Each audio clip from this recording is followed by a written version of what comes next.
Bayangin deh, Anda cuma punya waktu 3 detik. Betul, cuma 3 detik buat nembus semua kebisingan dan nanemin pesan ke kepala seseorang. Di dunia yang serba cepat kayak sekarang, kedengerannya mustahil banget ya kan? Eits, tunggu dulu. Gak juga kok kalau Anda tahu rahasianya. Yuk kita bedah bareng-bareng. Nah, ini dia pertanyaan utamanya. Di tengah lautan informasi, gimana caranya pesan Anda bisa jadi yang paling kelihatan? Gimana caranya karya Anda bisa teriak lebih kencang dari yang lain, cuma dalam sekejap mata? Inilah inti dari pertarungan desain komunikasi visual yang bakal kita menangkan hari ini. Oke, kita mulai dari fondasinya ya. Tantangan 3 detik.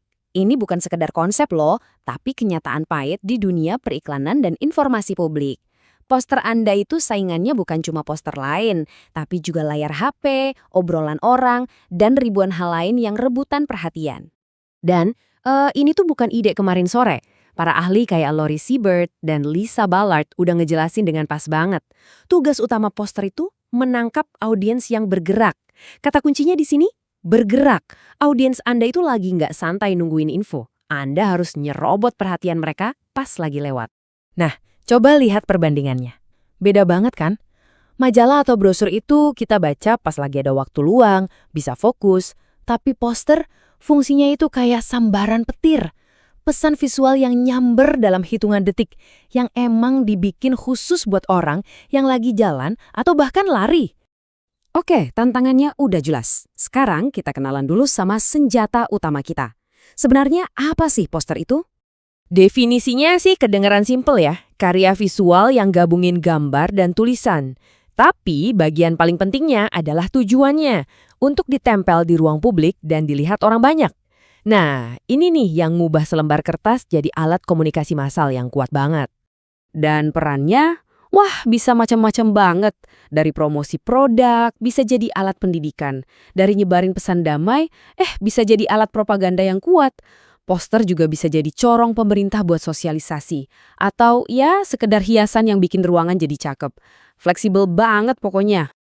Oke, sekarang kita masuk ke dagingnya nih. Gimana caranya bikin poster yang bisa menangin tantangan 3 detik tadi? Tenang, ada beberapa aturan emas yang bakal bikin desain Anda auto naik kelas. Sebenarnya, semua aturan itu bisa kita kerucutkan jadi 3 prinsip utama ini. Kalau Anda bisa ingat 3 hal ini aja, Anda udah di jalur yang benar. Pertama, harus ada satu elemen yang dominan. Kedua, layoutnya harus simple. Dan yang ketiga, tipografi atau tulisannya harus tegas. Yuk kita kupas satu-satu. Prinsip pertama, ciptakan satu jagoan visual. Otak kita itu susah loh buat memproses beberapa hal yang sama-sama dominan, apalagi pas lagi gerak. Jadi pilih satu aja, mau judulnya yang jadi pusat perhatian atau ilustrasinya. Jangan biarkan keduanya malah berantem rebutan panggung. Selanjutnya kesederhanaan, tiap elemen tambahan itu bisa jadi gangguan. Coba deh tanya ke diri sendiri, ini beneran perlu gak sih buat nyampein pesannya? Kalau ragu, mending buang aja. Ruang kosong atau white space itu bukan musuh, tapi justru panggung yang bikin jagoan visual Anda makin bersinar. Dan prinsip ketiga, ini yang paling dasar tapi sering banget dilupain. Keterbacaan. Apa gunanya desain cakep kalau pesannya nggak kebaca? Ini syarat mutlak, nggak bisa ditawar. Poster Anda itu wajib hukumnya bisa dibaca dari jauh. Nah, ini ada rumus praktis yang berguna banget. Gimana cara ngetesnya? Gampang. Coba deh mundur sejauh 10-15 kali lebar poster Anda. Misalnya, poster Anda lebarnya 30 cm, berarti Anda harus bisa baca dengan jelas dari jarak 3-4,5 meter. Kalau masih kebaca, selamat, poster Anda lulus uji. Yuk kita bahas soal tulisan alias tipografi lebih dalam. Lihat deh bedanya kayak langit dan bumi. Di satu sisi, tipografi yang efektif itu tebal. Jelas, kontrasnya tinggi sama latar belakang. Langsung kebaca. Nah, di sisi lain, tipografi yang gagal itu yang ribet, banyak hiasan, yang akhirnya malah bikin mata capek duluan sebelum pesannya nyampe. Oke, perhatian audiens udah berhasil Anda dapatkan. Jangan sampai mereka jadi bingung habis itu. Kasih info yang mereka butuhin. Tanggal, jam, lokasi, dan siapa yang bisa dihubungi, itu harus jelas banget. Jangan sampai audiens yang udah tertarik malah pergi karena nggak tahu mesti ngapain. Dan cara Anda nyajin info itu penting banget. Pakai yang namanya hierarki visual. Anggap aja Anda itu pemandu wisata. Arahin mata audiens secara alami, mulai dari judul acara yang paling gede dan paling penting, sampai ke detail yang lebih kecil di bagian bawah. Susun secara logis, seolah-olah Anda lagi nyeritain sesuatu, langkah demi langkah.